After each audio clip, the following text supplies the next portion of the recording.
फसाई guidelines on GMO crops. ध्यान रखना है आपने, जीएमओ बेसिकली होते क्या हैं? They are genetically modified organisms, मतलब जो नेचुरली प्रेजेंट नहीं होते हैं, they are being modified genetically by the artificial methods. तो एक जो ऑर्गेनिजम्स हैं, फसाई ने ये बोला है कि कोई भी अगर फूड क्रॉप हम लोग इंपोर्ट कर रहे हैं, कोई भी एक ऐसी क्रॉप जो हम लोगों ने किसी और कंट्री से इंपोर्ट करी है, उसमें जो अल्टीमेट लिमिट है दैट शुड बी जस्ट 1%। अगर किसी क्रॉप में जीएमओ ज्यादा है 1% से, तो वो इंडिया में इलीगल मानी जाएगी। तो एक तो ये लिमिट है, आपने ध्यान रखना है ये कि भाई पहले क्या होता था इंडिया में, जीएमओज जेनेटिकली मॉडिफाइड ऑर्गेनिजम्स की जो रेगुलेशन थी वो किसके पास थी?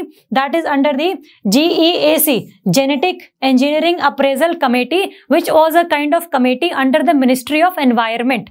तो पहले इसके हाथ में ये पावर थी कि ये डिसाइड करे कि भाई कितने ज्यादा amount of GMOs they can be present in a kind of food product. लेकिन अब ये पावर किसके हाथ में है? ये पावर है फसाई के हाथ में, food safety and standard authority of India. It is also statutory body, ministry of health के अंडर ये आती है। इसने ये लिमिट बेसिकली बताई है कि भाई किसी भी इंपोर्टेड फूड क्रॉप में the limit of GMO should be at the 1%। तो आपने ये लिमिट ध्यान रखनी है। काफी सारे लोगों ने प्रोटेस्ट भी किया है इसका कि भाई अल्टीमेटली आप जो जीएमओ को जीरो करने की बात कर रहे हो, अभी 1% करिए, फिर 0.5 करोगे, फिर अल्टीमेटली 0 कर दोगे। तो ये काफी ज्यादा रोष उत्पन्न हुआ था साइंटिफिक कम्युनिटी के पास। तो लेकिन हमें ध्यान रखना है कि पेपर में क्या आएगा हमारे लिए। तो आपने लिमिट ध्यान रखनी है, आपने रेगुलेशन ध्यान रखनी है। नेक्स्ट है वर्ल्ड वाइल्ड लाइफ डे। आपको ये डे ध्यान रखना है क्योंकि इंपॉर्टेंट है। हमने इसमें वही डे कवर किए हैं जो काफी ज्यादा इंपॉर्टेंट है नेशनली और इंटरनेशनली भी। तो ये आपको ध्यान रखना है कि कब मनाया जाता है? 3 मार्च को ये मनाया जाता है। कोई भी अगर डे इंपॉर्टेंट है नेशनली या फिर इंटरनेशनली, एक तो वो कब मनाया जाता है आपको पता होना चाहिए, और साथ में उसकी क्या थीम है ये भी हमें पता होना चाहिए। तो अल्टीमेटली जो है 3 मार्च को ये मनाया जाता है, और इसकी जो थीम है that is forests and livelihoods sustaining people and planet. तो अपनी थीम ध्यान रखनी है। तो जो ये वर्ल्ड वाइल्ड लाइफ डे है मनाया क्यों जाता है? बिकॉज इसी दिन जो है साइट्स कन्वेंशन को साइन किया गया था बाय द कंट्रीज। साइट्स क्या है? बेसिकली आपका convention on the international trade in endangered species of wild flora and fauna. 1973 में ये आई थी। अल्टीमेटली काम क्या था इस कन्वेंशन का? अगर हम क्रक्स निकालें तो कोई भी ऐसी स्पीशी जो काफी ज्यादा कम अमाउंट में रह गई है किसी भी कंट्री में, तो उसके लिए ट्रेड थोड़ा सा रिस्ट्रिक्ट कर दिया जाए। अगर मान लो इंडिया में टाइगर्स कम है, और अगर इंडिया में टाइगर्स खत्म हो गए तो अल्टीमेटली पूरे इकोसिस्टम पर इंपैक्ट पड़ता है। तो इंडिया में जो टाइगर्स का ट्रेड है वो बहुत अमाउंट में रिस्ट्रिक्ट कर दिया जाए कि कोई ट्रेड नहीं किया जाएगा, ना उनकी किसी प्रोडक्ट का ट्रेड किया जाएगा, ना प्रॉपर किसी भी स्पीशी को वहां से लेकर जाया जाएगा। तो ultimately this is a convention for the trade. हमें ध्यान रखना है कोई भी अगर स्पीशी ऐसी है जो एंडेंजर्ड है या क्रिटिकली एंडेंजर्ड है, उसके लिए कोई भी ट्रेड नहीं किया जाएगा if it is in the endangered category. तो ये किसके अंडर है? जितने भी रूल्स हैं कि भाई ये स्पीशी का ट्रेड होगा या नहीं होगा, that is by the sites convention. जिस कंट्री ने इसको रेटिफाई कर रखा है उस कंट्री पर इसके रूल सारे के सारे एप्लीकेबल होंगे, otherwise that is under the punishable offence. तो इस दिन ये साइट्स कन्वेंशन को रेटिफाई किया गया था, को साइन किया गया था। Trade off the wild flora and fauna, दोनों है, प्लांट्स भी हैं, फ्लोरा भी है और एनिमल्स भी हैं, फोना भी है। तो सिर्फ एनिमल्स नहीं है, फ्लोरा एंड फोना दोनों है। इस दिन ही ये साइन किया गया था, इसीलिए इस दिन को हम लोग वर्ल्ड वाइल्ड लाइफ डे के तौर पे मनाते हैं। और इसकी अपनी थीम जरूर ध्यान रखनी है। 3 मार्च है और थीम है forest and livelihood sustaining people and planet. मतलब प्लेनेट को बचाने के चक्कर में पीपल का नुकसान ना हो जाए और पीपल्स को बचाने के चक्कर में प्लेनेट का नुकसान ना हो जाए। तो आप इस तरीके से कुछ निमोनिक बना के याद कर सकते हैं इसको अपने हिसाब से, बट थीम आपने ध्यान रखनी है, चाहे कैसे भी करो बट रखनी है ध्यान। नेक्स्ट है what is species recovery programme. ये न्यूज में इसलिए था क्योंकि अभी रिसेंटली कैरासिल एक काइंड ऑफ स्पीशी है, एक वाइल्ड कैट है जिसको इन लोगों ने इंक्लूड किया था under the species recovery programme. देखो नाम के इस प्रोग्राम के नाम से ही क्लियर है कि it is a programme for the recovery of species, कि ऐसी स्पीशीज जिनके अमाउंट बहुत ज्यादा कम हो गए थे due to climatic factors, due to natural factors, due to human induced factors, anthropological factors. तो इन सब चीजों की वजह से अगर किसी स्पीशी की अमाउंट कम हो गई है तो उसको दोबारा से हमें रिकवर करना है। तो ऐसी स्पीशीज को हम लोग किसमें डाल देते हैं? They are under the species recovery programme. तो अभी रिसेंटली हम लोगों ने कैरासिल जो वाइल्ड कैट है उसको इस लिस्ट में डाला है। अब अल्टीमेटली कितने हो गई हैं? There are 22 critically endangered species which are the part of species recovery program. Important है, ध्यान रखना। एक तो जो प्रॉपर मिशन है इसका, that is the integrated development of wild life habitats, that is a kind of mission जिसके under ये स्कीम है। तो ये IDWH ये जो स्कीम है, प्रॉपर मिशन है, इसके अंडर 3 कंपोनेंट्स हैं। एक कंपोनेंट तो यही है स्पीशी रिकवरी प्रोग्राम, कि अगर कोई स्पीशी इस लिस्ट में डाल दी गई है तो अल्टीमेटली उसकी प्रिजर्वेशन के लिए, उसकी कंजर्वेशन के लिए काफी सारे जो इनिशिएटिव्स हैं they should be implemented by the state government, by the central government और by the international collaborations also. ठीक है, तो आपने ये ध्यान रखना है, पहला इसका कंपोनेंट है स्पीशी रिकवरी प्रोग्राम, सेकंड इसका कंपोनेंट है protection of wildlife outside the protected areas. India में काफी सारे प्रोटेक्टेड एरियाज हैं, जैसे नेशनल पार्क्स हैं, वाइल्ड लाइफ सेंचुरीज हैं, बायोस्फीयर रिजर्व्स हैं, कम्युनिटी रिजर्व्स हैं, कंजर्वेशन रिजर्व्स हैं, they are basically the protected areas of India. लेकिन अगर जो वाइल्ड लाइफ इन एरियाज के बाहर है उसकी भी तो कंजर्वेशन करनी है, तो that is also other scheme under this IDWH, integrated development of wild life habitats. तो एक तो ये कंपोनेंट है, एक ये कंपोनेंट है, और तीसरा कंपोनेंट है support to the protected areas, कि जो एरियाज ऑलरेडी लिस्टेड हैं एज दी प्रोटेक्टेड एरियाज, उनमें जो भी वाइल्ड लाइफ रहती हैं उनकी कंजर्वेशन के लिए भी जो स्टेप्स हैं वो गवर्नमेंट्स उठाएं। तो आपने ध्यान रखना है कि एक तो बेसिकली IDWH जो है इसके अंदर 3 कंपोनेंट्स हैं। स्पीशी रिकवरी प्रोग्राम न्यूज में था क्योंकि अभी इसमें 22nd जो स्पीशी है कैरासेल, उसको इन लोगों ने इन्वॉल्व किया है। इसके कंजर्वेशन के लिए कुछ और स्टेप्स उठाए जाएंगे, बहुत ज्यादा स्टेप्स लिए जाएंगे जो बहुत ज्यादा स्पीड में चलेंगे अब। तो आपने ये चीजें ध्यान रखनी है इस करंट अफेयर के रिगार्डिंग। नेक्स्ट है commission for air quality management, CAQM। ये बेसिकली न्यूज में इसलिए है क्योंकि इस जो ऑर्गेनाइजेशन है commission for air quality management, इसको सरकार ने लाया था through the ordinance. Central government ने थ्रू दी ऑर्डिनेंस इसको पास किया था कि भाई अब एक ऐसी कमीशन बैठाई जाएगी, एक ऐसी कमीशन होगी जिसका जो बेसिकली काम क्या होगा, जितना भी NCR का रीजन है, नेशनल कैपिटल जो रीजन है आपका अराउंड दिल्ली, हरियाणा, पंजाब, राजस्थान, यूपी, इसमें जो भी एरिया पड़ता है अराउंड दिल्ली, उसमें जो भी एयर क्वालिटी को मैनेज करना है कि भाई बहुत जैसे दिवाली वाले टाइम पर बहुत ज्यादा पोल्यूशन बढ़ जाता है वहां पर due to crackers, due to climate, सर्दियां आने वाली होती हैं, और due to stubble burning of the Punjab and Haryana farmers. तो ये कुछ रीजंस होते हैं जिसकी वजह से दिल्ली में काफी ज्यादा पोल्यूशन लेवल है, काफी इंडस्ट्रीज भी हैं, काफी ट्रांसपोर्टेशन मेथड्स भी हैं, तो उस वजह से पूरे का पूरा जो रीजन है दैट इज हाईली पोल्यूटेड। जब ये कमीशन थी उससे पहले क्या था, there was another body, environmental pollution prevention and control authority, इसको हम लोग बोलते हैं EPCA, environment pollution prevention and control authority. ये बेसिकली बिठाई गई थी by the supreme court. Supreme court ने कहा था कि जो दिल्ली वाला रीजन है वो बहुत पोल्यूट हो रहा है, तो कुछ एक ऐसे इनिशिएटिव उठाओ जिसकी वजह से वहां पर रहने वाले लोगों को थोड़ी सी कम परेशानी हो। तो सुप्रीम कोर्ट के द्वारा ये ऑर्गेनाइजेशन बनाई गई थी जिसका काम क्या था, to check the steps of the government of states of Haryana, Punjab, Delhi, UP and Rajasthan. तो ये इसका काम था, लेकिन ये बेसिकली बॉडी नाकामयाब रही ये देखने के लिए, ये चेक करने के लिए कि भाई जो पोल्यूशन लेवल है वो कम क्यों नहीं हो रहा है। जो भी डायरेक्शंस, जो भी रिकमेंडेशंस इस बॉडी ने दी वो ढंग से इंप्लीमेंट नहीं की गई, और एक तो इसके पास पनिशेबल पावर्स भी नहीं थी कि अगर इसने किसी सरकार को बोला है कि आप ये स्टेप्स लो, अगर सरकार ने वो स्टेप नहीं लिए तो अल्टीमेटली इसके पास कोई पावर नहीं है, it is just an advisory body. तो इस बॉडी को हटा के क्या लेकर आई गई थी, एक ये commission for air quality management लेकर आई गई थी। तो इसको एक एक्ट के थ्रू लेकर आना था, बट बहुत ज्यादा अर्जेंसी थी उस टाइम पे, तो इसको ऑर्डिनेंस के थ्रू पास कर दिया गया था। लेकिन ऑर्डिनेंस को भी तो पास करना पड़ता है ना पार्लियामेंट में हमें, लेकिन ये ऑर्डिनेंस पास नहीं हो पाया। That is why this CAQM, commission for air quality and management, जो है वो अब खत्म हो चुकी है after the 5 months of operations. तो आपने ध्यान रखना है कि CAQM से पहले क्या था, EPCA था जो सुप्रीम कोर्ट ने बनाया था। ये वाली जो बॉडी थी ये यूनियन गवर्नमेंट ने बनाई थी ऑर्डिनेंस के थ्रू, बट अब ये काम नहीं करती है बिकॉज ऑर्डिनेंस जो है वो लैप्स हो गया है, वो पास नहीं हो पाया पार्लियामेंट में। और अगर हम देखें इसके रिगार्डिंग तो देयर इज जो चेयरपर्सन था, इसका चेयरपर्सन जो होना चाहिए था that is be the government official of the rank of secretary of chief secretary. याद करो नहीं करो मर्जी है, इतना कोई खास फैक्ट नहीं है, लेकिन ये जरूर ध्यान रख लेना, this commission is a statutory authority. Statutory authority का मतलब होता है कोई भी ऐसी अथॉरिटी जो थ्रू एक्ट पास की गई है। अगर ये एक्ट जो था CAQM का जो एक्ट था, अगर ये पार्लियामेंट में पास हो जाता तो ये जो बॉडी बनाई गई थी that should be the statutory authority. लेकिन अब तो ये ऑर्डिनेंस ही लैप्स कर गया है, तो फिर ये बॉडी भी स्टैट्यूटरी नहीं होगी। अब तो खत्म ही हो चुकी है ना, तो कुछ भी वो फर्क नहीं पड़ता।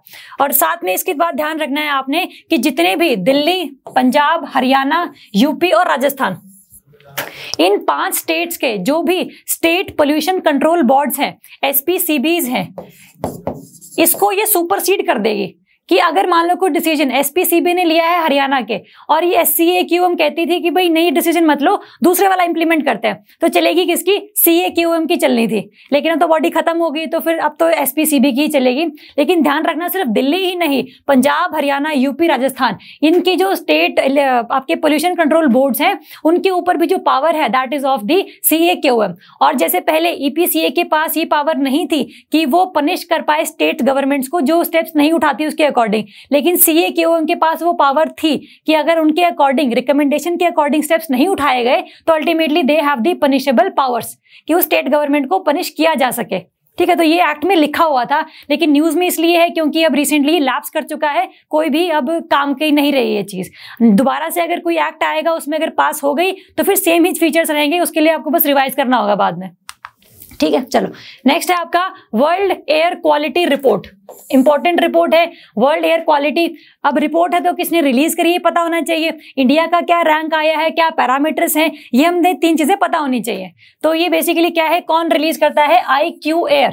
It is a kind of Swiss organization, Switzerland की ऑर्गेनाइजेशन है IQ-AIR, जो हर साल क्या निकालती है? वर्ल्ड एयर क्वालिटी निकालती है कि पूरे वर्ल्ड में कौन सी सिटी इतनी ज्यादा पोल्यूटेड है कि पहले वो पोल्यूटेड कम थी, अब यह ज्यादा हो गई है। ज्यादा हो गई है तो क्यों रीजंस ऐसे रहे, अगर कम हो गई है तो उसने क्या इनिशिएटिव्स उठाए। तो ये सारा का सारा जो पूरा पॉलिसी है that is being the IQ-AIR जो ऑर्गेनाइजेशन है वो बताती है।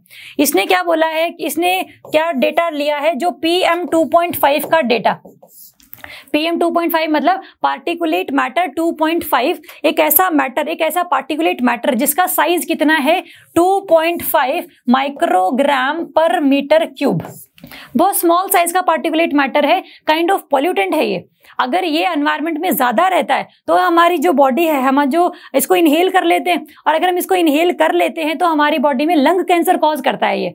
तो जितना ज्यादा एनवायरनमेंट में PM 2.5 होगा उतना ज्यादा हेल्थ इश्यूज होंगे उस सोसाइटी को। तो अल्टीमेटली क्या करना है, PM 2.5 का लेवल इसने डिसाइड किया है कि भाई अगर 2.5 का लेवल हाई है तो that city is the polluted city, अगर वो कम है तो that city is less polluted city. तो आपने ध्यान रखना है कि क्या चीजें हैं। अगर हम देखें कि इंडिया के इसमें क्या बोला इसने बोला कि जो दिल्ली है it is the most polluted capital in the world. जो सबसे बड़ी पोल्यूटेड कैपिटल है वो है दिल्ली। तो आपने ध्यान रखना है जो सिटी है Delhi is the most polluted capital. लेकिन अगर नॉर्मल सिटीज की बात करें तो इंडिया में 2nd नंबर पर है, इंडिया में नहीं पूरे वर्ल्ड लेवल पर 2nd नंबर पर है गाजियाबाद, आफ्टर दी चाइना का जिंजियांग। चाइना में एक जगह है जिंजियांग, वो पहले प्लेस पर है क्योंकि वो बहुत ज्यादा पोल्यूटेड है। और 2nd नंबर पर है गाजियाबाद, यूपी वाला, जो बहुत ज्यादा पोल्यूटेड है। दिल्ली आपका मोस्ट पोल्यूटेड कैपिटल है, मोस्ट पोल्यूटेड सिटी नहीं है।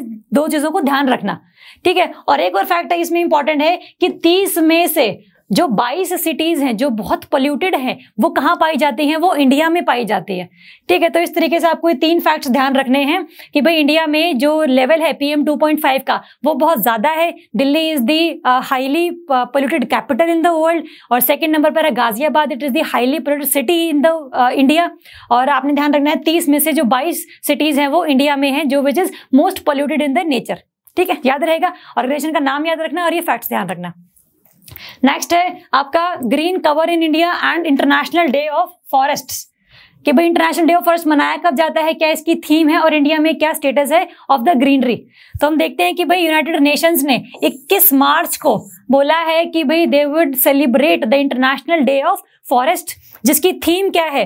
Theme is the forest and forest restoration a path to recovery and well being.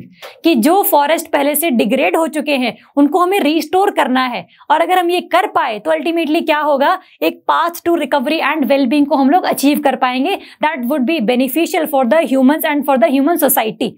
तो आपने ध्यान रखना है इसकी थीम क्या है, ये कब मनाया जाता है। और अगर हम इंडिया की बात करें तो इंडिया में there is 24.56 green cover is present. तो आपने ध्यान रखना है इंडिया में 24.56% इज द ग्रीन कवर। और सबसे ज्यादा कहां पर है, मध्य प्रदेश, उसके बाद अरुणाचल और उसके बाद छत्तीसगढ़। ये तीन तो आपको कम से कम याद होने ही चाहिए। सबसे इंपॉर्टेंट तो वैसे बेसिकली थोड़ा जो सबसे ऊपर होता है वो होता है, लेकिन तीन भी याद कर लो मेरे हिसाब से, तो मध्य प्रदेश, अरुणाचल एंड छत्तीसगढ़। ठीक है, तो ये इंटरनेशनल डे ऑफ फॉरेस्ट मनाया जाता है। थीम क्या है, कौन से डे को मनाया जाता है, और इंडिया में what is the status of green cover. ठीक है, चलो नेक्स्ट देखते हैं केन बेतवा इंटरलिंकिंग प्रोजेक्ट। बहुत न्यूज में था, न्यूज में इसलिए था क्योंकि यूपी सरकार और एमपी सरकार ने आपस में मिलकर एक एग्रीमेंट साइन किया है कि they will interlink the Ken and Betwa river. अगर हम मैप में देखें तो this is the Betwa river and this is the Ken river. जो केन रिवर है आपकी मध्य प्रदेश वाले एरिया में, और जो बेतवा रिवर है basically that is in the UP. तो इसका इंटरलिंकिंग की बात चल रही है कि थ्रू कनाल्स केन का जो पानी है that should be transfer to the Betwa river. ये न्यूज में इसलिए था क्योंकि ये जो इंटरलिंकिंग प्रोजेक्ट है ना, ये बहुत ज्यादा इस तरीके से लोगों ने प्रोटेस्ट किए हैं इसके खिलाफ, क्योंकि ये जो पूरा एरिया है जहां से कनाल निकलती है, यहाँ पर एक टाइगर रिजर्व है that is Panna tiger reserve. Panna tiger reserve in the Madhya Pradesh which is in the course of the canal which is linking the Betwa and Ken river. और जो प्रोजेक्ट है उसका बेसिक मकसद क्या है कि भाई जो केन रिवर में सफिशिएंट पानी है उसको कहाँ ट्रांसफर कर दे, बेतवा रिवर में ट्रांसफर कर दे, जिसकी वजह से जो यूपी में लोग रहते हैं उनको पानी की समस्या ना झेलनी पड़े। तो that is the Ken Betwa interlinking project. और ये इसलिए न्यूज में क्योंकि दोनों सरकारों ने मिलकर इसके लिए एमओयू साइन किया है कि हम इसको इम्प्लीमेंट करेंगे। क्या इसका बेसिक फीचर है, ये हम लोगों को पता है कि केन का surplus water should be transfer to the Betwa river. Next है आपका टाइगर रीलोकेशन प्रोजेक्ट। नाम से क्लियर है, टाइगर की रीलोकेट करनी है ना। कोई भी टाइगर अगर किसी एक नेशनल पार्क में है, अगर वहां पर उसको ढंग से चीजें नहीं मिल रही हैं तो उसको क्या करेंगे हम लोग, रीलोकेट कर देंगे towards the other national park. That is the project जो कब शुरू किया गया था, 2018 में शुरू किया गया था कि भाई एक नेशनल पार्क में ऐसा ना हो कि बहुत टाइगर्स हो जाए और दूसरे में एक बिल्कुल टाइगर्स ना रहे, तो there is an disturbance of ecosystems. तो दोनों में ही सफिशिएंट अमाउंट ऑफ टाइगर्स हों, इसकी वजह से they initiated the tiger relocation project. इस प्रोजेक्ट के अंडर सबसे पहले क्या हुआ था, जो मेल टाइगर है एक महावीर जिसका नाम है, नाम या ध्यान रखने क्योंकि स्टेट में नाम पूछे जा सकते हैं, यूपीएससी में ना भी पूछे जाए बट स्टेट में पूछे जाते हैं। मेल का जो नाम है महावीर है और जो फीमेल टाइगरेस है उसका नाम है सुंदरी। मेल जो महावीर है उसको कान्हा टाइगर रिजर्व, ये है आपका मध्य प्रदेश में, और जो फीमेल सुंदरी है Bandhavgarh national park that is also in the MP. दोनों ही एमपी में है national parks, Kanha tiger reserve भी और बांधवगढ़ टाइगर रिजर्व भी। कान्हा वाले से जो महावीर है मेल टाइगर उसको रिलोकेट किया गया था, और बांधवगढ़ वाले से जो फीमेल टाइगरेस है उसको सुंदरी को रिलोकेट किया गया था। कहाँ किया गया था, towards the Satkosia tiger reserve which is in the Orissa.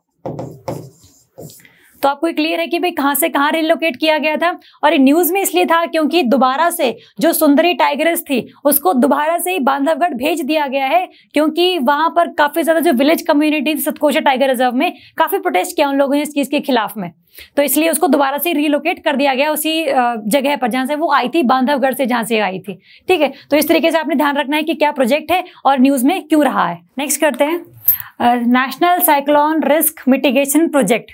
एक ऐसा प्रोजेक्ट है, नाम से क्लियर है कि एक ऐसी स्कीम चलाई गई है जिसके द्वारा इंडिया में जितनी भी जगहों पर साइक्लोन्स आते हैं उनको हम लोगों को जितने भी रिस्क फेस करते हैं वो एरियाज उनको मिटिगेट करना है। मतलब जो साइक्लोन अगर आया है तो उससे डिजास्टर कम हो, मतलब लोगों को ज्यादा नुकसान ना पहुंचे, प्रॉपर्टी नुकसान ना पहुंचे, तो ये चीजें इंश्योर करनी है हमें। That is under the cyclone risk mitigation project. ये पहली बार इंडिया में लॉन्च किया गया है in the 13 cyclone prone states and UTs. ऐसे स्टेट्स जिनमें साइक्लोन बहुत ज्यादा आते हैं, ऐसे यूटी जिनमें साइक्लोन बहुत ज्यादा आते हैं, उनमें बेसिकली ये जो प्रोजेक्ट है वो इम्प्लीमेंट किया जाएगा and that is implemented by the national disaster management authority, NDMA authority के द्वारा इम्प्लीमेंट किया जाएगा। NDMA is under the ministry of home affairs, तो इंप्लीमेंट करेगी एनडीएमए, लेकिन असिस्टेंस कौन सी ऑर्गेनाइजेशन प्रोवाइड करेगी, दैट इज वर्ल्ड बैंक। तो अपने ध्यान रखना है पेपर में अगर क्वेश्चन आए कि national cyclone risk mitigation project जो है वो कौन सी ऑर्गेनाइजेशन के द्वारा असिस्टेड है, तो आपने ध्यान रखना है दैट इज वर्ल्ड बैंक। तो वर्ल्ड बैंक ने असिस्ट किया है, एनडीएमए ने इम्प्लीमेंट किया है, और कितने स्टेट्स में इम्प्लीमेंट है, 13 में है ये, और अभी रिसेंटली लॉन्च किया गया, इसलिए न्यूज में था ये। चलो नेक्स्ट देखते हैं, जल शक्ति अभियान catch the rain, that is a kind of campaign है जिसके अंडर क्या किया गया है कि रेन वाटर हार्वेस्टिंग को बहुत ज्यादा प्रमोट किया गया कि भाई जो भी पानी बारिश के तौर पे आ रहा है उसको आप बेसिकली कंजर्व कर लो, या तो आप उसको किसी और पर्पस के लिए यूज कर लो, या फिर कहीं मतलब उसको वेस्ट होने से बचा लो। दैट इज अवेयरनेस कैंपेन जिसमें लोगों को ये टेक्निक्स बताई जाएंगी कि आप रेन वाटर को हार्वेस्ट करने के लिए क्या क्या चीजें कर सकते हो। That is the awareness campaign. 100 दिन का ये कैंपेन है जो मिनिस्ट्री जिसने लॉन्च किया है, द मिनिस्ट्री इज द जल शक्ति मिनिस्ट्री। तो 2 चीजें ध्यान रखनी है, अवेयरनेस कैंपेन है, किसने लॉन्च किया है, कितने दिन का है। Next, Huron global rich list important है अपने लिए क्योंकि जो मुकेश अंबानी है that is at the 8th number. Paper में क्वेश्चन आ सकता है, स्टेट वाइज भी आ सकता है, नॉर्मल कॉम्पिटिटिव एग्जाम्स में भी आ सकता है कि भाई बताओ अभी रिसेंटली कौन सा जो पर्सन है उसने टॉप किया है in the global rich list. तो आपने ध्यान रखना है that is place is by the Elon Musk, और 2nd नंबर पर है जेफ बेजोस। तो ये 2 नाम अपने ध्यान रखने हैं, एलॉन मस्क जो स्पेसएक्स कंपनी के मालिक हैं, और जेफ बेजोस जो बेसिकली अमेजॉन कंपनी के मालिक हैं। ये 2 टॉप टूमर हैं, और इंडिया में जो मुकेश अंबानी है that is at the 8th number. तो रैंक क्या है, कौन रिलीज करता है, it is a kind of Huron global rich report. ये 10th एडिशन था जो अभी रिसेंटली लॉन्च किया गया। तो आपने ध्यान रखना है किन किन पर्संस को आपने नाम याद रखना है।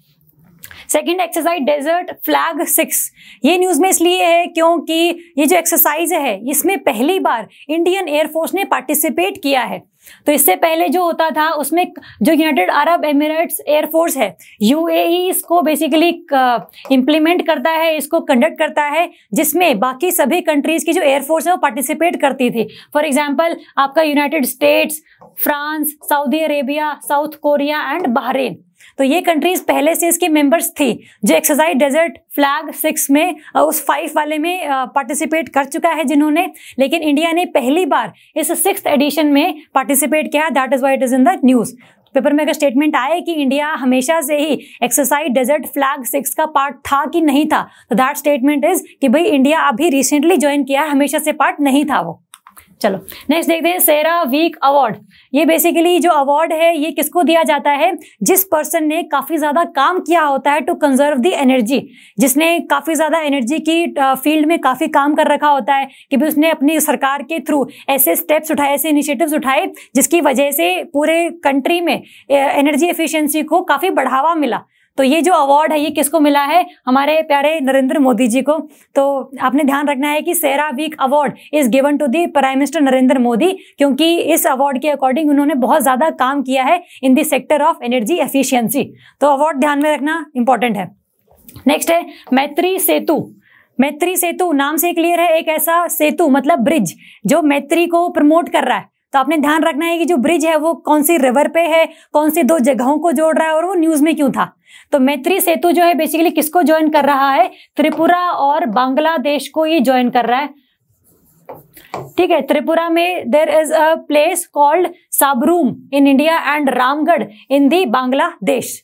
तो इन 2 जगहों को ये ज्वाइन कर रहा है, साबरूम एंड रामगढ़ को। इसकी जो लेंथ है वो कितनी है, 1.9 किलोमीटर है इसकी लेंथ। एक तो लेंथ ध्यान रखनी है, साथ में कौन सी रिवर पे है, रिवर पे है ये फेनी रिवर पे। फेनी रिवर बेसिकली इंडिया से होती हुई बांग्लादेश एंटर कर जाती है, तो उसी पर ये ब्रिज बनाया गया है जिसमें इंडिया के त्रिपुरा स्टेट में साबरूम जगह और बांग्लादेश में एक रामगढ़ जगह को इन लोगों ने लिंक किया है बेसिकली। तो ध्यान रखना है, इसको इंपॉर्टेंट है। नेक्स्ट है आपका all women crew of vessel MT Swarna Krishna. ये जो शिप है बेसिकली ये न्यूज में इसलिए थी क्योंकि that is a ship which is Holi sailed by the women officers. तो ये इसलिए न्यूज में थी क्योंकि एक तो आपने इसका ध्यान रखना है कि ये वेसल का नाम क्या है, वेसल एमटी स्वर्ण कृष्णा, और ये इसलिए न्यूज में थी क्योंकि सारी जो विमेन ऑफिसर्स थी इसमें प्रेजेंट थी, कोई भी मेल ऑफिसर प्रेजेंट नहीं था। चलो नेक्स्ट देखेंगे, Switzerland to ban the face coverings in public. Statement आती है पेपर में कि भाई कौन सा ऐसा देश है जिसने अभी रिसेंटली फेस कवरिंग को बैन कर दिया है। तो दैट इज अ स्विट्जरलैंड। तो सिर्फ पब्लिक में ही बैन किया है कि भाई आप पब्लिक में जो बुर्का है, जो हिजाब है, वो नहीं पहन सकते। तो मुस्लिम कम्युनिटी में जैसे ये पहनते हैं, तो और भी अगर अदर कम्युनिटीज इसमें फेस को कवर करने का कस्टम है तो वो पब्लिक में नहीं चलेगा। और स्विट्जरलैंड में अगर आप रह रहे हो तो you can not cover the face in public. तो Switzerland is the first country Europe की, ध्यान रखना। नेक्स्ट है आपका इंटरनेशनल विमेंस डे। एक तो मनाया कब जाता है, क्या इसकी थीम थी, तो ये ध्यान रखना है हम लोगों को। इंटरनेशनल विमेंस डे 8 मार्च को मनाया जाता है। और साथ में इसकी अगर हम थीम देखें इस बार की, तो theme is choose to challenge, कि भाई आप जो बेसिकली जो कस्टम्स बने हुए हैं, जो ट्रेडिशनल बने हुए हैं, उनको चैलेंज करने के लिए चॉइस उठाओ। That is the choose to challenge. तो इंटरनेशनल विमेंस डे कब मनाया जाता है, क्या इसकी थीम है, ये हम लोगों को ध्यान रखनी है। नेक्स्ट देखते हैं कि भाई एक जॉइंट एक्सरसाइज डस्टलिक, ये एक्सरसाइज है जॉइंटली किस बीच में है, इंडिया और उज्बेकिस्तान कंट्री के बीच में। That is a joint exercise डस्टलिक। हमने भी रिसेंटली करी है एक्सरसाइज डेजर्ट फ्लैग 6, जिसमें इंडिया की एयरफोर्स ने पार्टिसिपेट किया है, यूएई ने कंडक्ट करी थी। अगर हम इसकी बात करें जॉइंट एक्सरसाइज डस्टलिक की, तो ये इंडिया और उज्बेकिस्तान कंट्री के बीच में है। स्टेटमेंट आएगी तो उसको एलिमिनेट कर लेना, ठीक है। चलो नेक्स्ट देखते हैं कंट्री का biggest floating solar power plant. ध्यान रखना है आपने कि एक ऐसा सोलर पावर प्लांट जो फ्लोट कर रहा है, और ये इंडिया का सबसे लार्जेस्ट होगा। कहां पर होगा, that is in the Telangana state में ये स्टैब्लिश किया जाएगा। और इसकी जो बेसिकली कैपेसिटी है to generate the electricity, that is 100 megawatt. मतलब एक टाइम में it can generate the 100 megawatt की इलेक्ट्रिसिटी। नेक्स्ट टॉपिक करते हैं SIPRI, the Stockholm international peace research institute. ये बेसिकली एक स्टॉकहोम का रिसर्च इंस्टीट्यूट है जो बेसिकली ये रिपोर्ट निकालता है कि कौन सी कंट्री ने कितने ज़्यादा जो डिफेंस के प्रोडक्ट्स हैं वो इंपोर्ट किए हैं, या फिर कितने ज़्यादा किसी कंट्री ने अपने देश में पैसे खर्च किए हैं to generate the defence products. कोई टैंक बनाया है, कोई मिसाइल बनाई है, या फिर कोई और भी चीज़ अगर किसी कंट्री ने किया है तो उस पर कितना पैसा खर्च हुआ है। ये पूरा जो रिसर्च है वो कौन करता है, SIPRI करता है ये। तो बेसिकली रिपोर्ट रिलीज करता है अपना on the arms import and export. तो हमें सिर्फ इंडिया के केस में ध्यान रखना है कि भाई इंडिया के बारे में इसने क्या चीज बताई है। तो इंडिया के केस में ध्यान रखना है हमें कि India is the second largest arm importer after Saudi Arabia. मतलब अगर आर्म इंपोर्ट्स करने की जहां पर बात आती है तो सबसे पहले सऊदी अरेबिया है और सेकंड नंबर पर है इंडिया, जो सबसे ज्यादा आर्म्स को इंपोर्ट करता है। किस कंट्री से इंपोर्ट करता है, ध्यान रखना है आपने। इंडिया में 2016 और 20 ईयर की अगर हम बात करें तो फर्स्ट है रशिया, सेकंड है फ्रांस एंड थर्ड है इजराइल। ये 3 कंट्रीज हैं टॉप पर इंडिया में जो इससे इंडिया इंपोर्ट करता है, रशिया, फ्रांस एंड इजराइल।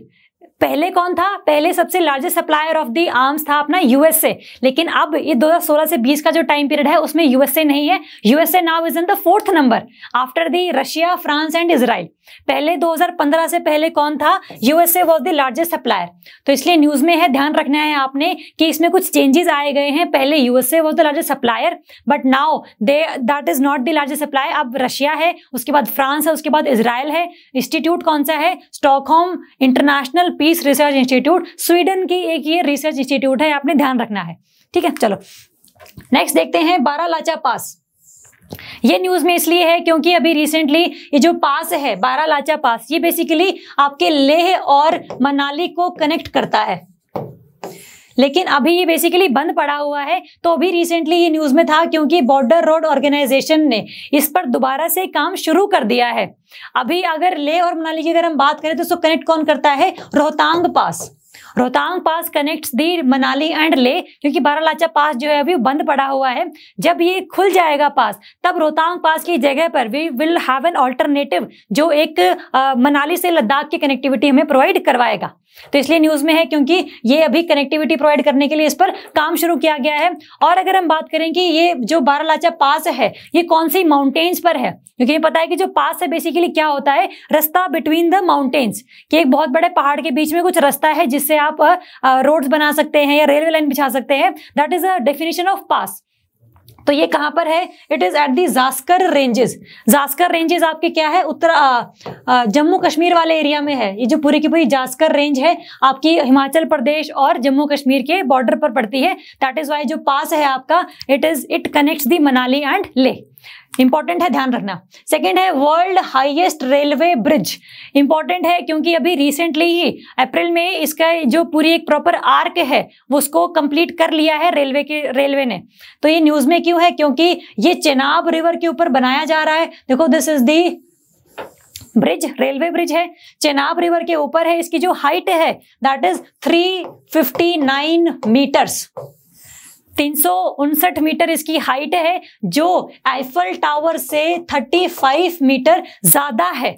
तो अल्टीमेटली आपने ध्यान रखना है एक ऐसा ब्रिज है, रेलवे लाइन ब्रिज है, जिसके ऊपर से चेनाब रिवर के ऊपर ये बनाया गया है। और अल्टीमेटली क्या है, इसकी जो हाइट है 359 मीटर है और आईफिल टावर से 35 मीटर से ज्यादा है। और अगर जब ये कंप्लीट हो जाएगा तो ये क्या है, it would be the highest मतलब highest railway bridge in the world. अभी कौन सा है? अभी चाइना का शुबाई रेलवे ब्रिज है, जिसकी हाइट अभी 275 मीटर है। लेकिन जब ये कंप्लीट हो जाएगा इंडिया वाला, चेनाब वाला, तो that will be the highest railway bridge इन पूरा होल वर्ल्ड। ठीक है, तो ध्यान रखना कौन सी रिवर पे है, क्या हाइट है। नेक्स्ट देखते हैं गो इलेक्ट्रिक कैंपेन। नाम से क्लियर है, गो इलेक्ट्रिक कैंपेन मतलब जो कन्वेंशनल व्हीकल्स हैं, जो पेट्रोल से चलते हैं, जो डीजल से चलते हैं, उनकी जगह पर हमें क्या करना है, we should try the electrical vehicles. तो इसी के लिए अवेयरनेस जनरेट करने के लिए कैंपेन चलाया गया है through the ministry of power, जिसका नाम क्या है, गो इलेक्ट्रिक कैंपेन। इसका बस यही एक ऑब्जेक्टिव है कि ये लोगों में अवेयरनेस फैलाएगा कि भाई आप पेट्रोल डीजल के व्हीकल ना यूज करके इलेक्ट्रिकल व्हीकल्स को यूज करो, ताकि पोल्यूशन लेवल भी इंडिया में कम हो और साथ में पैसा भी बचे। ठीक है, तो ध्यान रखना जो कैंपेन है मिनिस्ट्री ऑफ पावर ने चलाया है। नेक्स्ट देखते हैं वन धन विकास योजना। देखो नाम से ही क्लियर है, वन धन मतलब जो भी वन है, जो भी फॉरेस्ट है, उसमें कोई भी अगर टिम्बर है या फिर मतलब लकड़ी है या फिर उसके कोई फ्रूट्स हैं, मतलब कोई भी चीज जो आप फॉरेस्ट से कैरी कर सकते हैं, that is the kind of one धन। मतलब अगर आपने उन चीजों को जो आपने इकट्ठी करी है फॉरेस्ट से, अगर उसमें हल्की सी वैल्यू एडिशन हो जाए, उनको पेरिशेबल आइटम्स को थोड़ा सा कोल्ड स्टोरेज में अगर रख दिया जाए, तो अल्टीमेटली उनकी शेल्फ लाइफ बढ़ जाएगी। तो इसी का जो स्कीम है, ये स्कीम है वन धन विकास योजना, कि भाई आपने जो भी प्रोडक्ट वन से लिया है, जो फॉरेस्ट से लिया है, उसको आप बेचो, जिससे आपको मनी की प्राप्ति हो, धन की प्राप्ति हो। That is a Vikas scheme, one धन विकास योजना। और ये बेसिकली उन एरियाज में है जहां पर फॉरेस्ट ज्यादा है। और फॉरेस्ट ज्यादा कहां पर है? बेसिकली ट्राइबल एरियाज में ज्यादा है। तो जो इंप्लीमेंट है इसकी स्कीम की, वो किसने किया है? ट्राइफेड ने इसको इंप्लीमेंट किया है under the ministry of tribal affairs. तो ट्राइफेड ने इंप्लीमेंट किया है under the ministry of tribal affairs. इसका क्या ऑब्जेक्टिव है ये तो हमने देख लिया। ये न्यूज में क्यों था? बिकॉज इस स्कीम के अंतर्गत जो मणिपुर है उसको सबसे ज्यादा अच्छा मॉडल स्टेट माना गया है, कि बाकी जो छत्तीसगढ़, झारखंड, बिहार वाले जो एरियाज हैं जहां पर काफी ज्यादा ट्राइबल पॉपुलेशन है, उस एरिया में इस स्कीम के अंदर काफी ज्यादा काम नहीं किया गया। लेकिन जो मणिपुर है उसने काफी ज्यादा इसमें अच्छा काम किया है। तो it will be now an model state, कि जैसा उसने काम किया है, जिस लाइन पर उसने काम किया है, उसी के नक्शे कदम पर चलते हुए आप अलग स्टेट्स को भी ये काम करना है। तो इसलिए न्यूज में Manipur become the model state for the one धन विकास केंद्र। और बेसिकली स्कीम का हम लोगों ने देख लिया है कि जो भी प्रोडक्ट आपको फॉरेस्ट से मिलता है उसको आप बेचो, या फिर आप उसमें कुछ वैल्यू एडिशन करो, लोगों तक अपना सामान पहुंचाओ, और अल्टीमेटली उससे क्या है, मनी मेक करो। ठीक है, तो इतना ध्यान रखना आपने। नेक्स्ट है गांधी पीस प्राइज। ध्यान रखना है कि भाई किसको मिला है, अभी रिसेंटली ही मिला है। तो गांधी पीस प्राइज क्या है, अपनी इंडियन गवर्नमेंट देती है। तो अभी दो जो विनर्स हैं वो निकाले गए हैं, एक 2019 के लिए और एक 2020 के लिए। जो 2020 के लिए किसको मिला है, जो बांग्लादेश के शेख मुजीबर रहमान है, he is also known as the father of Bangladesh. मतलब इन्हीं की अगुवाई में ही जो बांग्लादेश है वो 1971 में बनाया गया था। इन्होंने काफी ज्यादा काम किया था उसके ऊपर। तो 2020 के लिए बांग्लादेश के शेख मुजीबर रहमान को अवार्ड दिया गया है, और साथ में 2019 वाले के लिए किसको दिया गया है, the former Sultan of Oman. मतलब जो ओमान यमन कंट्रीज होती हैं उनमें सुल्तान होते हैं ना बेसिकली, तो ओमान का सुल्तान है, उसको ये गांधी पीस प्राइज दिया गया है फॉर द 2019 ईयर। तो आपने दो नाम याद रखने हैं कि this Gandhi peace prize is given by the Indian government, और साथ में ध्यान रखना 2020 के लिए किसको मिला, 2019 के लिए किसको मिला है। आ सकता है पेपर में, बिल्कुल मतलब बिल्कुल तगड़ा ही करंट अफेयर है ये। ठीक है, चलो नेक्स्ट देखते हैं। Next is the Suez canal. Important रही है, काफी न्यूज में रही है। देखेंगे कि भी इसका बेसिक हल्का सा क्या बैकग्राउंड है और ये न्यूज में क्यों रही है। न्यूज में इसलिए रही है क्योंकि सुएज कनाल को हल्का सा ट्रैफिक जैम देखना पड़ा, क्योंकि there was a large cargo ship name Ever Given. इस शिप का नाम है एवर गिवन। ये बेसिकली सुएज कनाल में थोड़ी सी खराब क्लाइमेट की वजह से फंस गई थी, तो अल्टीमेटली जो बाकी पीछे इसकी शिप्स आ रही थी वो यहाँ से पास नहीं कर पा रही थी, तो अल्टीमेटली उनको काफी ज्यादा ट्रैफिक जैम झेलने को मिला, और जो ट्रेड है बिटवीन टू कंट्रीज वो थोड़ा सा रुक गया था। तो आपने ध्यान रखना है कि जो सुएज कनाल में कौन सी शिप बेसिकली अड़ गई थी, that is the cargo ship ever given. अगर हम सुएज कनाल के बारे में देखें तो हल्का सा हमें देखना है कि it is the artificial lake, artificial canal है, बेसिकली बनाई गई थी एट दी 1869। 1869 में ये बनाई गई थी, जो बेसिकली क्या करती है, रेड सी और मेडिटेरेनियन सी को ज्वाइन करती है। अगर हम अफ्रीका का मैप देखें, अफ्रीका के मैप में इस साइड आपका मेडिटेरेनियन सी है और ये अल्टीमेटली रेड सी है। इन दोनों को जो कनेक्ट करती है जगह दैट इज सुएज कनाल। 1869 में इसको ओपन किया गया था। इसका बेसिक काम था कि जितना भी यूरोप से सामान आ रहा है उसको अफ्रीका से पूरा घूम के ना आना पड़े इंडिया वाली साइड में, इसलिए सुएज कनाल को बेसिकली यूरोप वाली कंट्री से यहीं से ही सामान पहुंचाया जा सका और इंडिया में इस तरीके से ये एंटर कर जाता है।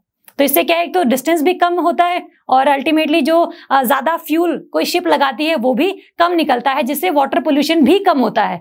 तो that is the objective of Suez canal. इसका हल्का सा हिस्ट्री देख लेना, कौन सी रेड सी और मेडिटेरेनियन सी को जोड़ती है। It is the link between Asia and Africa, it is link between Europe and Asia, and it is also a link between Asia and Europe. तो ये ध्यान रखनी है दोनों चीजें आप लोगों ने। नेक्स्ट टॉपिक करते हैं, Chabahar port day on the 4th of March। Basically जो चबाहर पोर्ट है that is in the coast of Iran, जो इंडिया ने डेवलप किया है फॉर दी पर्टिकुलर अपना मोटिव ऑफ ट्रेड, कि जो ट्रेड है वो इंडिया और ईरान के बीच में काफी ज्यादा हो जाए, इस वजह से पोर्ट इंडिया ने एस्टैब्लिश किया है। और उसी के दौरान चबाहर पोर्ट डे मनाया जाएगा on the 4th of March। ये डिसीजन कब लिया गया है, when India was conducting the maritime India summit 2021। तो बेसिकली 4 मार्च को चबाहर पोर्ट डे मनाया जाएगा। अगर आप चबाहर पोर्ट इस तरीके से देखो, यहाँ पर ईरान में चबाहर पोर्ट है जिसमें डायरेक्ट लिंक है by the western coast of India, जहां पर बहुत कम टाइम लगता है ट्रेड वगैरह करने के लिए। तो ये चबाहर पोर्ट है कहाँ पर, इसका जो डे है वो कब मनाया जाएगा वो हमें याद रहना चाहिए for the prelims point of view. चलो नेक्स्ट देखते हैं, mobile train radio communication system MTRS। ये बेसिकली सिस्टम जो न्यूज में है क्यों है, क्योंकि अभी इंडिया का जो वेस्टर्न रेलवे जोन है इसने पूरे जितनी भी ट्रेन हैं उसमें इस सिस्टम को अप्लाई किया है, इंक्लूड किया है। इस सिस्टम के अकॉर्डिंग होता क्या है, जितना भी आपका ट्रेन का क्रू है, ट्रेन में जो स्टाफ है, उसका जो कम्युनिकेशन है with the station master and the control centre, उससे बहुत ज्यादा रियल टाइम में कनेक्टिविटी है। मतलब अगर आपने कोई मैसेज सेंड किया है तो with in the milli seconds उनके पास वो पहुंच जाएगा। तो that is the mobile train radio communication system. News में क्यों है, क्योंकि वेस्टर्न रेलवे ने इसको लॉन्च किया है। और साथ में एक और फैक्ट हमें देखना है कि अभी तक ये 105 जो रेक्स हैं वेस्टर्न रेलवेज के, वहां पर ये इंप्लीमेंट हो चुका है, वहां पर ये एप्लीकेबल हो चुका है। तो क्या चीज है, न्यूज में क्यों है, ये हम लोगों को देखनी है चीज। नेक्स्ट देखते हैं, स्पेसएक्स का स्टारशिप SN10। ये ध्यान रखना है कि जो स्टारशिप आपका लॉन्च व्हीकल है ये किस कंपनी का है, स्पेसएक्स का, जिसके एलोन मस्क मालिक थे। हमने अभी रिसेंटली देखा था कि जो फर्स्ट नंबर पर है आपके ग्लोबल रिच लिस्ट में। तो अगर हम बात करें इसकी स्टारशिप की, न्यूज में क्यों है, ये बेसिकली अगर हम देखें तो स्टारशिप जो प्रोग्राम है it is a kind of launch vehicle. सिर्फ लॉन्च व्हीकल नहीं, it is a reusable launch vehicle. हमने ये बात की थी कि कोई भी जो सैटेलाइट है वो लॉन्च व्हीकल के ऊपर बैठ के स्पेस में एंटर करती है। तो ये जो लॉन्च व्हीकल है अगर हमने रीयूजेबल ना बनाए तो अल्टीमेटली एक ही टाइम में सैटेलाइट वो लॉन्च करेगा और अल्टीमेटली वो डिस्ट्रॉय हो जाएगा। यही बेसिकली कंसेप्ट है। लेकिन ये जो है स्टारशिप प्रोग्राम के अंडर जो ये स्पेसएक्स कंपनी है, इट इज डेवलपिंग दी आपका रीयूजेबल स्पेस लॉन्च व्हीकल, कि अगर आप एक बार इससे सैटेलाइट लॉन्च करवा लोगे तो दोबारा भी it can be used to launch the other satellites in the other time. तो ये ध्यान रखना है आपने। और ये रीयूजेबल लॉन्च व्हीकल है, न्यूज में क्यों है, क्योंकि जैसे ही इसने अपनी लैंडिंग करी बाय दी, जैसे इसको लॉन्च किया गया और अल्टीमेटली स्पेस में पहुंचा, दोबारा से जब इसने एंट्री करी उसके कुछ सेकंड्स के बाद ही एक्सप्लोड हो गया। तो इसलिए न्यूज में था कि ये जो बेसिकली मतलब काफी ज्यादा इसमें आग वगैरह लग गई थी, इसलिए काफी न्यूज में रहा था।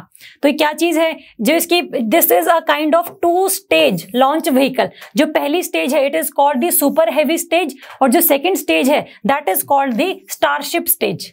तो आपने ध्यान रखना है, सुपर हेवी और स्टारशिप अगर वर्ड न्यूज में रहे, पेपर में अगर दिखे, तो आपको ध्यान रखना है that is regarding the SpaceX company, जिसने क्या लॉन्च किया है, स्टारशिप प्रोजेक्ट SN10। ठीक है, चलो नेक्स्ट देखते हैं इंटरनेशनल ईयर ऑफ मिलेट्स। हमें पता है जो मिलेट्स है वो क्या होते हैं, फॉर एग्जाम्पल जवार, बाजरा और रागी, ये सारी जो क्रॉप्स हैं they are basically the millets, जिनको लगाने के लिए बहुत ज्यादा पानी की आवश्यकता नहीं होती है। ये ऐसी क्रॉप हैं जो ड्रॉट एरियाज में भी लग जाती हैं, लेकिन इनका अपनी फूड हैबिट्स में होना इज कंपलसरी, क्योंकि इससे जो न्यूट्रिशन मिलता है हमें वो नॉर्मल व्हीट और राइस से नहीं मिलता।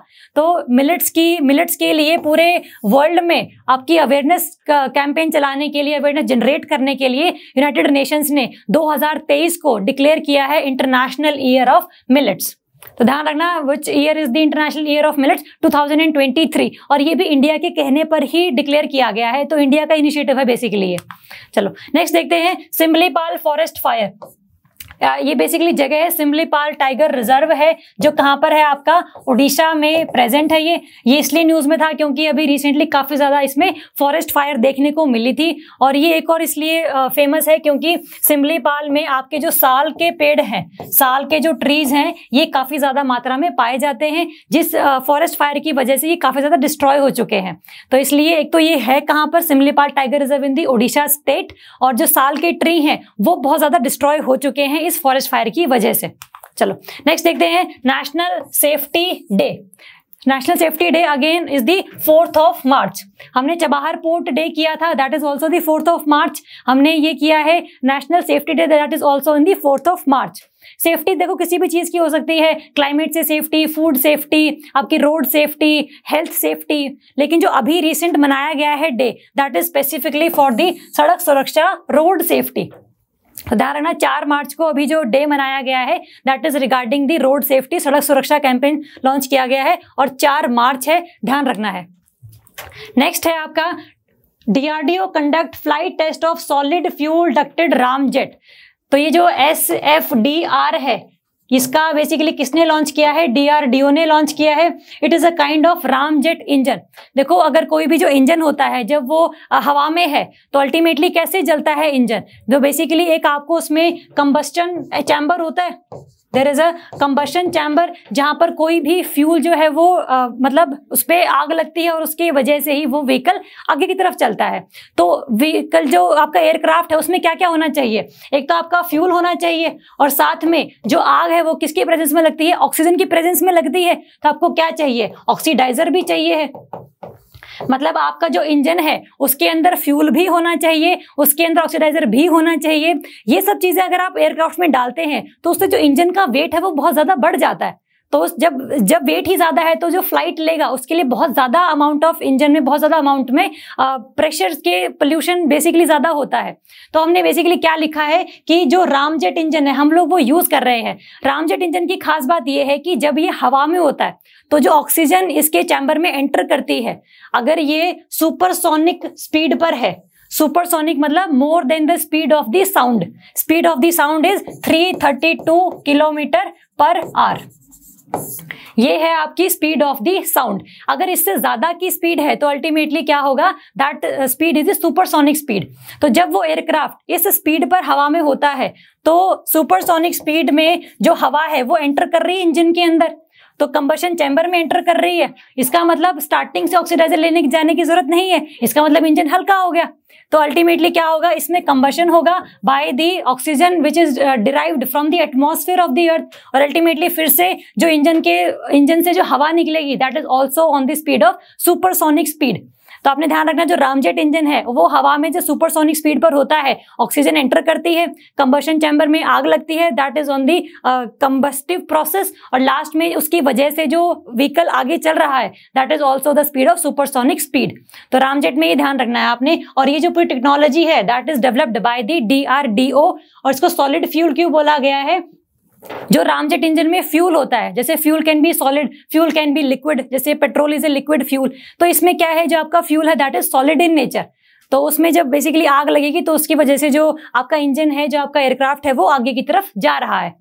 तो इसमें इसलिए न्यूज में था क्योंकि DRDO ने इसका काफी सक्सेसफुल टेस्ट किया है ऑफ द SFDR। इसको अभी रिसेंटली एयरक्राफ्ट में यूज नहीं करते हैं, बट बहुत ज्यादा एडवांस्ड व्हीकल्स में ही यूज करते हैं। बट इसकी इस टेक्नोलॉजी एडवांसमेंट के बाद में काफी ज्यादा व्हीकल्स में इसको हम लोग अप्लाई कर पाएंगे। तो that is a kind of strategic advantage to the government of India and the defence of India also.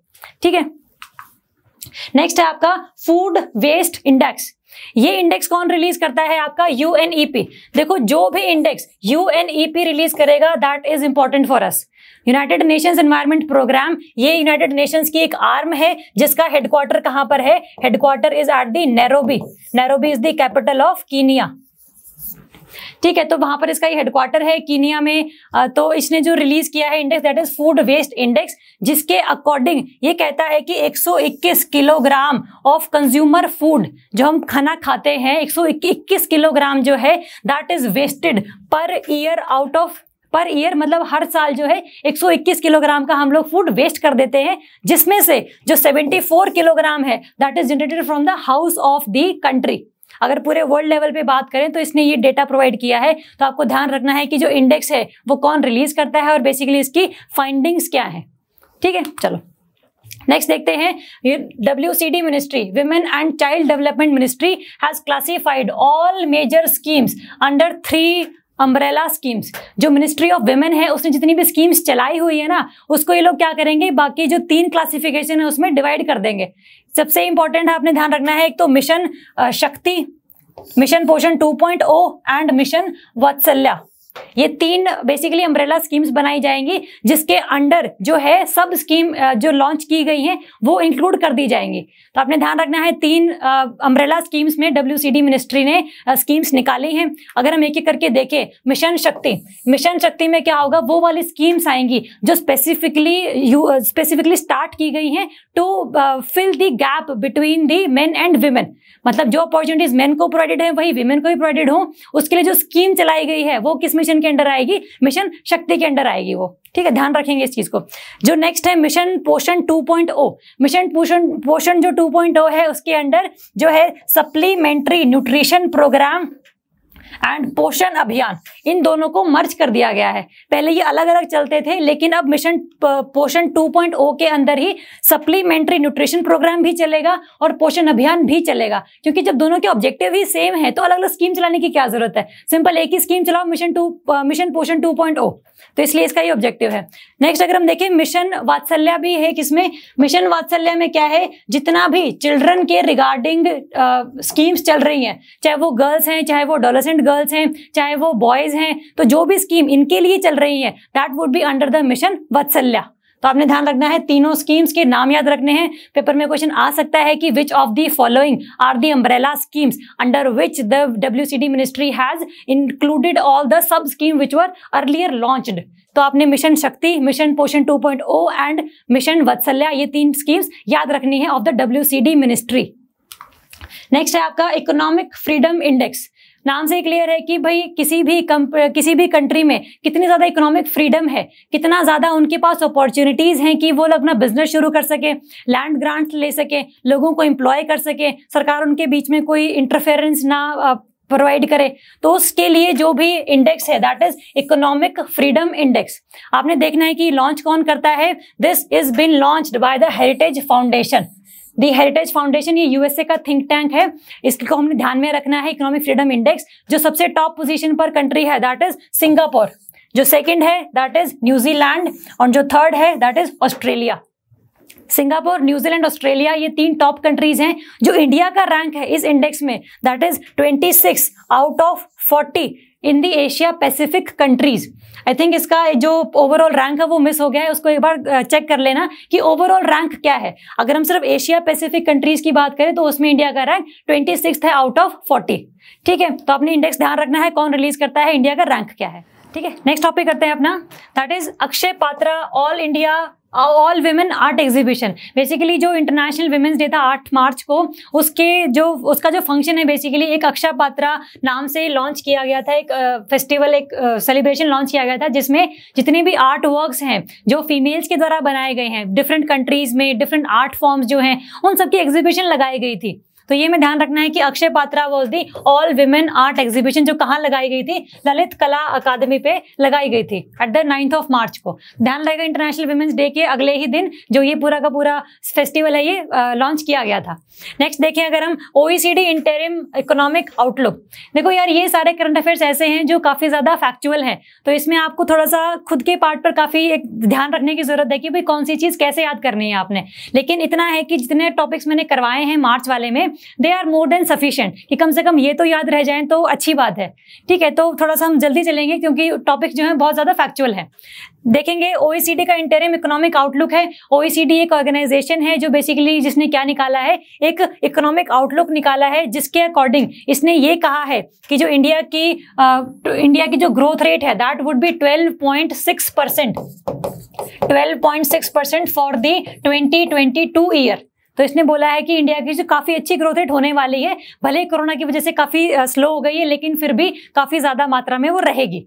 ठीक है, नेक्स्ट इसने और क्या बोला है कि बाकी जितनी भी कंट्रीज हैं, चाहे वो टर्की है, चाहे वो चाइना है, चाहे वो इंडिया है, उन लोगों ने काफी ज्यादा काम किया है towards the growth of their economy, क्योंकि बहुत ज्यादा एक हैम्पर पहुंचा इकोनॉमी को, क्योंकि कोरोना की वजह से काफी ज्यादा जो इंडस्ट्रीज हैं वो बंद हो गई थी, लोगों को जॉब से निकाल दिया गया था, तो इकोनॉमिक ग्रोथ रुक गई थी। लेकिन इस रिपोर्ट के अकॉर्डिंग इन्होंने बोला है कि इंडिया बहुत जल्दी ही अपने पैरों पर खड़े होने वाली है और अच्छी ग्रोथ रेट के साथ में एक कम बैक करेगी। ठीक है, तो आपने ध्यान रखना कौन सी ऑर्गेनाइजेशन ने निकाला है और उसने कितनी ग्रोथ रेट उसने दी है इसको। नेक्स्ट देखते हैं, why is Turkey's Salda lake is called the Mars of the earth. Important है, साल्डा लेक है, टर्की में है, उसको क्या बोला गया है, मार्स ऑफ द अर्थ बोला गया है। क्यों बोला गया है, क्योंकि जो भी सेडिमेंट और रॉक जो मिनरल्स हैं वो जैसे उस मार्स पर है वैसे ही सेम टू सेम साल्डा लेक में भी पाए गए हैं। अगर हमें याद हो तो नासा का there is a Mars rover mission Perseverance, वो परसिवरेंस जो मिशन है वो कहाँ लैंड किया है, मार्स पर। देयर इज अ जगह कॉल्ड जेजेरो क्रेटर, जो जगह है उसका नाम है जेजेरो क्रेटर, जिस पर उसने लैंड किया है परसिवरेंस मिशन ने, नासा का वो है। जैसा उसने वहां पर फाइंडिंग्स देखी, सैंपल्स देखे रॉक्स के, मिनरल्स के, वो बिल्कुल सिमिलर है as compare to the Salda lake. तो अगर हमें मार्स को समझना है तो हमें क्या कर सकते हैं कि हम साल्डा लेक को स्टडी कर सकते हैं। तो there can be some information also. तो ध्यान रखना है आपने कि जो साल्डा लेक है टर्की में है, जिसको मार्स ऑफ द अर्थ कहा गया है बिकॉज सेडिमेंट्स और मिनरल्स बिल्कुल सेम टू सेम थे साल्डा लेक में as they were the Jezero crater in the Mars, जो मार्स पर जहां पर परसिवरेंस मिशन लैंड किया है उस क्रेटर पे, उस गड्ढे पे। ठीक है, नेक्स्ट देखेंगे, वर्ल्ड बैंक की रिपोर्ट है transport integration in the eastern south Asia. आपने रिपोर्ट का ध्यान रखना है कि transport integration in the eastern south Asia. Eastern south Asia में बेसिकली इसने किसकी बात करी है, इंडिया और बांग्लादेश की। तो इसने वर्ल्ड बैंक ने ये बोला है कि अगर ये दोनों कंट्रीज आपस में कनेक्टिविटी बढ़ाती हैं तो अल्टीमेटली दोनों ही कंट्रीज को बहुत ज्यादा फायदा पहुंचेगा, दोनों के एक्सपोर्ट इंक्रीज होंगे और दोनों की ही जो इकोनॉमिक ग्रोथ है वो होगी। तो इसने ये बोला है, तो अल्टीमेटली आपने ध्यान रखना है it is the India and Bangladesh के केस में। और इसने ये बोला है कि national income of India will increase by 8% and national income of Bangladesh will increase by 17%। मतलब अगर कनेक्टिविटी बढ़ाते हैं तो इंडिया की जो ग्रोथ है वो 7% से ज्यादा बढ़ेगी और जो बांग्लादेश है उसकी मोर देन 17% के कंपैरिजन में बढ़ेगी। अगर अभी 6 है इंडिया की तो कितनी हो जाएगी, 6 + 8 14% पर ग्रो करेगी। सेम इस तरीके से बांग्लादेश के लिए भी है। ठीक है, नेक्स्ट चलते हैं, olive ridley turtles arise at the Gahirmatha beach. Important news है, जो आपकी उड़ीसा वाली साइड है उसी पर हमेशा ये ऑलिव रिडले टर्टल्स आते हैं। उड़ीसा में एक जगह है गहीरमाथा बीच, अगर ये पूरा पर उड़ीसा है आपका तो ये यहाँ पर प्रेजेंट है एट द गहीरमाथा बीच। ये हमेशा पूरे मास नेस्टिंग के लिए आते हैं for the laying of eggs. तो रिप्रोडक्शन जो एक्टिविटी है वो इस एरिया में आकर करते हैं and that activity is known as the arribadas. जो मास नेस्टिंग की टर्म है ऑलिव रिडले टर्टल्स के केस में, that is known as arribadas. Paper में अगर स्टेटमेंट आती है कि arribada is related to which of the following options, आपने ध्यान रखना है that is a term used for the mass nesting and the laying of eggs by the olive ridley turtles. ठीक है, चलो आते कहां पर है, गहीरमाथा बीच पर आते हैं। उड़ीसा में ये जगह है अल्टीमेटली, और इसमें क्या है, ये आपका और कहाँ मिल जाएगा आपको, भीतरकनिका जो मैंग्रोव्स हैं उड़ीसा में, इस साइड क्या है आपके भीतरकनिका मैंग्रोव्स हैं, और यहाँ पर आपका है बे ऑफ बंगाल। तो ये भीतरकनिका मैंग्रोव और बे ऑफ बंगाल को बेसिकली सेपरेट करता है गहीरमाथा बीच।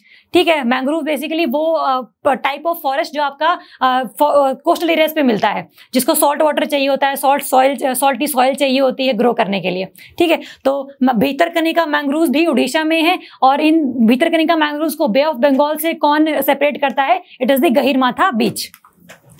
नेक्स्ट हम देखें तो ऑलिव रिडले टर्टल्स के बारे में कुछ देख लेते हैं। इसमें आपने ध्यान रखना है कि ये जितने भी रिडले सी टर्टल्स हैं ये कब आते हैं, फॉर दी अरीबादा एक्टिविटी, ये तो हमने अभी डिस्कस किया ही है। साथ में कहाँ पाए जाते हैं आपके वार्म एंड ट्रॉपिकल वाटर्स में, specially in the eastern and Indian oceans. तो यहाँ पर ये पाए जाते हैं। साथ में ये बहुत छोटी स्पीशी है, मतलब वर्ल्ड की सेकंड सबसे छोटी जो स्पीशी है that is olive Ridley C turtles. तो आपने इनके बारे में थोड़ा सा पढ़ लेना है, और ये अभी रिसेंटली बीच पर आए हैं तो ये चीज न्यूज में रही थी। नेक्स्ट देखते हैं फुगाकू, नाम याद रखना है, इंपॉर्टेंट है। फुगाकू जो जापान की एक सुपर कंप्यूटर है, जापान का सुपर कंप्यूटर है, ये पूरे वर्ल्ड में सबसे फास्टेस्ट सुपर कंप्यूटर बन चुका है, that is developed by the Japan government. ठीक है, ध्यान रहेगा, Fugaku is the name of the supercomputer. Next हम देखते हैं LGBT फ्रीडम जोन। जितनी भी LGBT कम्युनिटीज हैं, lesbian, gay, bisexual and transgender, इनको फ्रीडम प्रोवाइड की जाए उनके रहन सहन के लिए, और उनकी पूरी मतलब एक ह्यूमन राइट्स उनको दिए जाए। तो EU ने, यूरोपियन यूनियन ने डिक्लेयर किया है पूरे 27 जो कंट्रीज हैं that would be considered as the LGBT freedom zone, मतलब कोई भी उन पर एक्सप्लॉयटेशन, कोई भी डिस्क्रिमिनेशन उनको नहीं फेस करनी पड़ेगी उस एरिया में। तो EU के बेसिकली कितनी कंट्रीज हैं, 27 कंट्रीज है, सभी कंट्रीज में that reason is considered as the LGBT freedom zone. ठीक है, EU ने ध्यान रखना है। नेक्स्ट है ISRO launch sounding rocket RH560। आपने ध्यान रखना है RH560 जो एक रॉकेट का नाम है। रॉकेट बेसिकली क्या है, कोई भी रॉकेट किसी भी चीज को ऊपर पहुंचाने के लिए यूज किया जाता है, जिसका नाम है RH560। किसने लॉन्च किया है, इंडिया ने, ISRO, Indian space research organisation ने ये लॉन्च किया है। और ये न्यूज में इसलिए है क्योंकि अभी रिसेंटली ही इसको लॉन्च करके जितनी भी न्यूट्रल विंड्स और प्लाज्मा डायनामिक्स है अपने एटमॉस्फेयर में गैसेस मॉलिक्यूल्स हैं, आपके प्लाज्मा मॉलिक्यूल्स हैं, तो ये बेसिकली ये रिसर्च करेगा कि भाई विद हाइट, विद ऑल्टीट्यूड जो है किस तरीके से इनमें चेंजेस लेकर आए जा रहे हैं, कैसे चेंज हो रही है वैरायटी इनकी। तो that is being studied by the RH560 rocket which is launched by the ISRO. Next है सांगे वोल्केनो। इंपॉर्टेंट है क्योंकि सांगे वोल्केनो किस कंट्री में है, इक्वाडोर कंट्री में है। लोकेशन इंपॉर्टेंट है, और ये इंपॉर्टेंट इसलिए है क्योंकि अभी बेसिकली ये इरप्ट हुआ है। ये काफी ज्यादा इसमें वोल्केनो एशेस देखने को मिली थी। जब वोल्केनो फटा है तो अल्टीमेटली पूरे एटमॉस्फेयर में हर जगह धुआं ही धुआं हो गया है, तो बहुत ज्यादा अमाउंट में ऐश निकली है, इसलिए काफी न्यूज में रहा था। Sangay volcano in the Ecuador region of the South America में कंट्री इक्वाडोर, वहां पर ये मिलता है। नेक्स्ट है fire in the Shatrunjay hills. Shatrunjay hills में भी काफी ज्यादा भी आग देखने को मिली थी। हमने पहले क्या था, सिमलीपाल टाइगर रिजर्व में भी आग लगी थी, है ना, वहां पर साल के ट्रीज जल गए थे। यहाँ पर है शत्रुंजय हिल्स, ये बेसिकली कहां पर है, that is in the state of Gujarat. आपने इसके जगह का नाम याद रखना है, गुजरात। और ये भी एक ऐसा एरिया है जहां पर काफी ज्यादा अमाउंट ऑफ ट्रीज और काफी ज्यादा टेम्पल्स पाए जाते हैं। तो अल्टीमेटली इनमें आग लगी थी तो इसलिए न्यूज में थे, तो हमें लोकेशन पता होनी चाहिए। तो शत्रुंजय हिल रिजर्व फॉरेस्ट के एरिया क्या है, on the bank of the Shatrunjay river. Gujarat में शत्रुंजय रिवर ही है जो आपका अल्टीमेटली अरेबियन सी में जाकर मिलती है, उसी के अराउंड ही शत्रुंजय हिल फॉरेस्ट रिजर्व एरिया है जिसमें अभी आग काफी ज्यादा अमाउंट में लग गई थी। ठीक है, चलो नेक्स्ट है भवानी देवी। ये इंपॉर्टेंट है, बहुत ज्यादा, सारे इंपॉर्टेंट है वैसे तो थोड़ा सा ही ज्यादा इंपॉर्टेंट है। जो भवानी देवी है, she has become the first Indian female fencer जिसने ओलंपिक्स के लिए क्वालिफाई किया है। तो इन्होंने ओलंपिक्स के लिए क्वालिफाई किया है। जो अभी रिसेंटली टोक्यो में ओलंपिक्स होंगे जुलाई और अगस्त वाले एरिया में के टाइम में, तो उसमें पार्टिसिपेट करेंगे। तो Bhavani Devi is the first Indian female fencer जिसने ओलंपिक्स को क्वालिफाई किया है। तो इनका नाम ध्यान रखना है, कौन से ओलंपिक में पार्टिसिपेट करेंगे और वो जो ओलंपिक्स है वो किस टाइम पर हो रहे हैं, वो थोड़ा सा दिमाग में रखना। नेक्स्ट है आपका Lok Sabha TV and Rajya Sabha TV merges into the संसद टीवी। हमें पता है 2 चैनल आते थे पहले, लोकसभा टीवी आता था, राज्यसभा टीवी आता था। अब दोनों नहीं आएंगे, सिंपल एक टीवी आएगा, एक चैनल आएगा, संसद टीवी। तो अपने ध्यान रखना पेपर में अगर क्वेश्चन आ जाए कि which is the newest name after the merger of Lok Sabha TV and Rajya Sabha TV, तो आपको ध्यान रखना दैट इज संसद टीवी है। ये संसद बेसिकली इसके पार्ट्स ही है, लोकसभा राज्यसभा। नेक्स्ट है KRAS releases the first batch of MRSAM missiles. Basically जो KRAS है, Kalyani Rafael advanced system, it is a joint venture between India and Israel. तो इंडिया और इजराइल मिलके क्या कर रहे हैं, MRSAM मिसाइल्स बना रहे हैं। MRSAM मतलब medium range surface to air missile. Medium range surface to air missile, जो मिसाइल क्या है, सरफेस से लॉन्च की जाएगी थ्रू द एयर। तो अगर कोई भी सैटेलाइट इंडिया की तरफ आ रही है तो अल्टीमेटली सरफेस से इस मिसाइल को लॉन्च करके आने वाली मिसाइल को इंटरसेप्ट किया जा सकता है, उसको डिस्ट्रॉय किया जा सकता है। ठीक है, तो आपने ध्यान रखना है। ये न्यूज में इसलिए है क्योंकि इसका जो पहला बैच है मिसाइल्स का, इस ऑर्गेनाइजेशन ने प्रोवाइड कर दिया है इंडिया को। ठीक है, तो MRSAM मिसाइल आपकी सरफेस टू एयर मिसाइल्स हैं। It is then joint venture between India and Israel. ध्यान रखना है आपने, इजराइल की आपकी जो है इंडिया की जो है कल्याणी ग्रुप ऑफ इंडिया, और जो इजराइल है उसका रफाल एडवांस्ड डिफेंस सिस्टम, इन दोनों ने मिलकर KRAS बनाई है, जिसने first batch of MRSAM missile अभी लॉन्च कर दी है।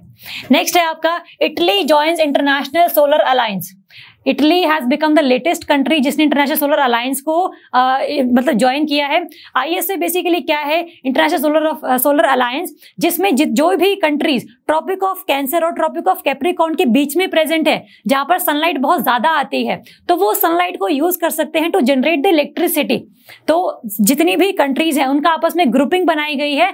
बेसिकली ये 121 कंट्रीज की ग्रुपिंग थी, लेकिन जो कंट्रीज इन एरियाज के बाहर भी हैं, मतलब जो ट्रॉपिक ऑफ कैंसर से ऊपर है, ट्रॉपिक ऑफ कैप्रिकॉर्न के नीचे है, they can also become the part of international solar alliance. ऐसा कुछ नहीं कि बस यही कंट्रीज होंगी, लेकिन अभी आपने इतना ध्यान रखना है कि Italy has become the latest country to join the ISA। और ये ISA बेसिकली क्या है, it was an initiative of the Indian government. India ने शुरू किया था, इसलिए लॉन्च हो पाया है। इसका जो हेडक्वार्टर है, that headquarter is in the Gurgaon. The headquarter is in the Gurugram. Gurugram कह लो, गुड़गांव कह लो, एक ही बात है, अपना एरिया है। नेक्स्ट है Russia deploys giant space telescope in the Lake Baikal. Lake Baikal आपने ध्यान रखना है, the Lake Baikal is in the Siberian region of Russia, और उसमें अंडर वाटर एक जायंट टेलीस्कोप रशिया ने डिप्लॉय किया है, जिससे काफी ज्यादा जो स्पेस की चीजें हैं वो देखी जा सके, जो स्पेस की वाइब्रेशंस हैं उनको फील किया जा सके। ठीक है, तो लेक बैकाल में रशिया ने giant space telescope basically launch किया है, ये आपने ध्यान रखना है। नेक्स्ट है न्यू व्हीकल स्क्रैपिंग पॉलिसी। अभी रिसेंट बजट में निर्मला सीतारमण जी ने ये व्हीकल स्क्रैपिंग पॉलिसी लेकर आई है, जिसके अकॉर्डिंग क्या हुआ है, जितने भी आपके कमर्शियल व्हीकल्स हैं वो आफ्टर 15 ईयर्स, और जो पर्सनल व्हीकल्स हैं आफ्टर 20 ईयर्स, मतलब जो नॉर्मल कार्स हैं उनको ज्यादा टाइम पीरियड दिया गया है, 5 साल एक्स्ट्रा दिए गए हैं। तो पर्सनल व्हीकल 20 साल और जो कमर्शियल व्हीकल्स हैं उनको 15 साल बाद एक फिटनेस टेस्ट देना होगा। अगर वो उस फिटनेस टेस्ट में पास हो जाते हैं तभी वो उस व्हीकल को रोड पर चला पाएंगे, अदरवाइज उस व्हीकल को स्क्रैप करना पड़ेगा। ठीक है, तो that is a kind of fitness test for the commercial and personal vehicles. तो आपको ईयर्स ध्यान रखने हैं, किस बजट में ये आया था और क्या इसकी हाईलाइट्स है वो आपको ध्यान रखनी है। नेक्स्ट है European Union joins India CDRI। CDRI देखते हैं बेसिकली है क्या, coalition for disaster resilience infrastructure. नाम से क्लियर है, एक कोलिशन है जो अल्टीमेटली किसके लिए काम कर रहा है, टू डेवलप द इंफ्रास्ट्रक्चर, एक ऐसा इंफ्रास्ट्रक्चर जो डिजास्टर रेजिलियंट हो। साइक्लोन आए कोई फर्क ना पड़े, अर्थक्वेक आए कोई फर्क ना पड़े, फ्लड्स आए कोई फर्क नहीं पड़े, तो that infrastructure is known as the disaster resilience infrastructure. तो ये एक ग्रुपिंग बनाई गई है इंडिया के द्वारा, जिसको भी रिसेंटली किसने ज्वाइन किया है, यूरोपियन यूनियन, जो टोटल 27 मेंबर कंट्रीज हैं उन्होंने इसको ज्वाइन कर लिया है। तो that is the latest development in this area. काफी ज्यादा अमाउंट ऑफ कंट्रीज भी हैं, आई थिंक 20 के अराउंड हैं जिन्होंने इससे पहले 20s के अराउंड थे जो इसका पार्ट बने थे। ठीक है, चलो इसके बाद थोड़े बहुत करंट अफेयर आपके नोट्स में भी और भी हैं, लेकिन आपको ये पता है कि आपने किस तरीके से वो याद करने हैं, किस करंट अफेयर में क्या चीजें इंपॉर्टेंट हैं और क्या चीज को ज्यादा मेमोराइज करना है। ठीक है, तो ये आपके मार्च 2021 से करंट अफेयर हैं। नोट्स में इसमें एक बार रिवाइज जरूर कर लेना ताकि दिमाग में रह जाए ये, क्योंकि यहाँ पढ़कर ये पूरी वीडियो देख के चीजें इतनी याद नहीं, जितनी रिविजन करके याद रहेंगी। तो बस एक बार उसको गो थ्रू कर लो नोट्स में से, तो आपके मार्च से करंट अफेयर पक्के हो जाएंगे। और ऐसे ही हम लोग पिछले वाले महीनों के भी करेंगे, जिसमें आप वीडियो देखकर नोट्स को रिवाइज करोगे तो अल्टीमेटली आपके पेपर में जितने भी करंट अफेयर क्वेश्चन आएंगे वो तो कम से कम मिस नहीं होंगे, दैट आई गारंटी। ठीक है, आई ट्राइड कि भाई सारी जगह से करंट अफेयर जो है कंपाइलेशन कर ली जाए और आप लोगों को प्रोवाइड कर दी जाए। ठीक है, तो अगली क्लास में मिलेंगे जिसमें हम लोग फरवरी 2021 के करंट अफेयर कंपाइलेशन करेंगे। तो तब तक के लिए रिवीजन जरूरी है, रिवीजन प्लीज करना, अदरवाइज याद नहीं रहेंगे। ठीक है, चलो all the best, thank you so much. Hi, अगर आपको ये लेक्चर पसंद आया तो हमारे चैनल को सब्सक्राइब कीजिए, और अगर आप यूपीएससी 2021 के प्रीलिम्स के लिए सीरियस हैं तो हमारा क्रैश कोर्स जरूर ज्वाइन कीजिए। कोर्स की डिटेल्स आपको हमारी वेबसाइट, जिसका लिंक डिस्क्रिप्शन सेक्शन में होगा, उस पर मिल जाएंगी। नहीं तो आप हमें कॉल कर सकते हैं नीचे दिए गए नंबर पर।